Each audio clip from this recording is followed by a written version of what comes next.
name of Allah who is most beneficent and merciful. Assalamu alaikum dear students, Komal Iqbal is here and today we are going to discuss the second part of chapter number 11, I have a dream. हम इस chapter को discuss कर रहे थे जिसके अंदर हमने ये पढ़ा था कि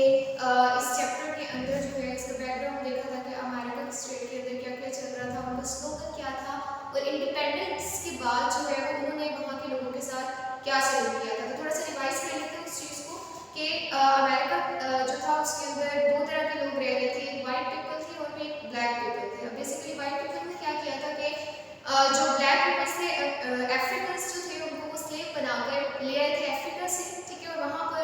उनको जो है वो कोई हकूक़ हासिल नहीं थे, उनको प्रॉपर स्लेव्स की तरफ बेचा जाता था, उनको साथ बैठ के खाना नहीं खाने दिया जाता था, वो उनके बच्चे स्कूल नहीं जा सकते थे, साथ बैठ नहीं सकते थे, इवन ये कि वो एक जगह पर उनकी बस्तियाँ भी अलग थी, वो एक सिटी के अंदर रह भी नहीं रहे थे, ठीक है। तो अब हुआ ये कि जब वहाँ पर किंगशिप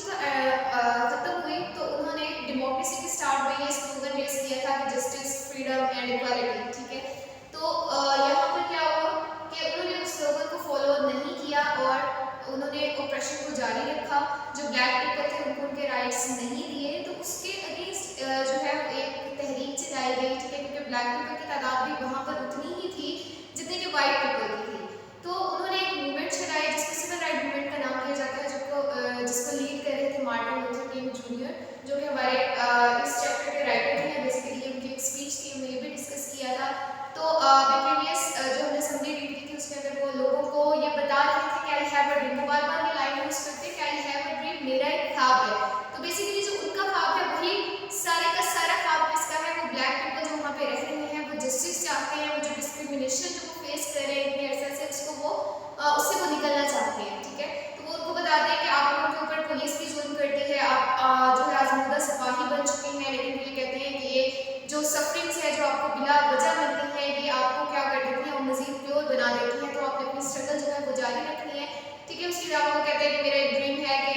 अल्लाह ताला की शान का जो है वो ज़हूर होगा, ठीक है, और एक दिन जो है वो सारी जो डिस्क्रिमिनेशन है, जो डिफरेंसेस हैं ये खत्म हो जाएंगे और सारे लोग जो है वो इक्वल आ जाएंगे। अभी जो हम डिस्कस करते हैं वर्ल्ड के रेड हिल्स ऑफ जॉर्जिया। अच्छा, अब यहाँ पर वो डिफरेंट जगहों की बात करेगा, वो हिल्स की बात करेगा, वो डेजर्ट प्लेसेस की बात करेगा, वो वैलीज की बात करेगा। तो ये बेसिकली इन सारी जगहों के नाम लेने का उसका पर्पस क्या होगा, ये पर्पस उसका बिहाइंड यही होगा कि वो ये चाहता है कि हर जगह जस्टिस आ जाए, हर जगह उनको इक्वल राइट्स मिल जाए, क्योंकि मार्टिन लूथर किंग भी जो है वो ये भी बताते चलूँ आपको कि वो भी खुद एक ब्लैक है, ठीक है, वो भी ब्लैक रेस से बिलोंग करते हैं। One day red hills of Georgia, the sons of former slaves and the son of former slaves owners sit down together on the table of brotherhood. अब यहाँ पर वो कहते हैं कि मेरा एक ख्वाब है, ख्वाब क्या है कि वो जो हिल्स हैं जॉर्जिया के, ठीक है, वो एक दिन जो है वो हमवार हो जाएंगे। तो बेसिकली हमवार होने से यहाँ पर थोड़ा सा सैम्बल्स का यूज़ कर रहे हैं। वो कहते हैं कि एक दिन की पहाड़ियाँ जो हैं ये सारे इक्वल हो जाएंगी, मैदानों पे इक्वल हो जाएंगी। उसका मतलब ये है कि वो बच्चे जो कि स्लेव्स के थे और वो बच्चे जो कि उनके ऑनर्स के थे, एक दिन ऐसा आएगा कि वो बैठकर भाईचारे की मेज़ पर इकट्ठा खाना खा सकेंगे, क्योंकि उनके अंदर जो रेशियल डिस्क्रिमिनेशन है वो खत्म हो जाएगा, ठीक है। तो ये उसकी एक होप है जो वो स्ट्रीट के अंदर शो करता है। तो वो कहते हैं कि आई हैव अ ड्रीम के मिसिसिपी जो है बेसिकली एक डेजर्ट स्टेट है, सहरा है, ठीक है, स्वेटिंग विद इनजस्टिस। वो कहते हैं कि वो तप रही है किससे, इनजस्टिस की वजह से, नाइंसाफी की वजह से, क्योंकि वहाँ पर हकूक नहीं मिल रहे ब्लैक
सुरीली भाईचारे की धुन में तब्दील हो जाएगा।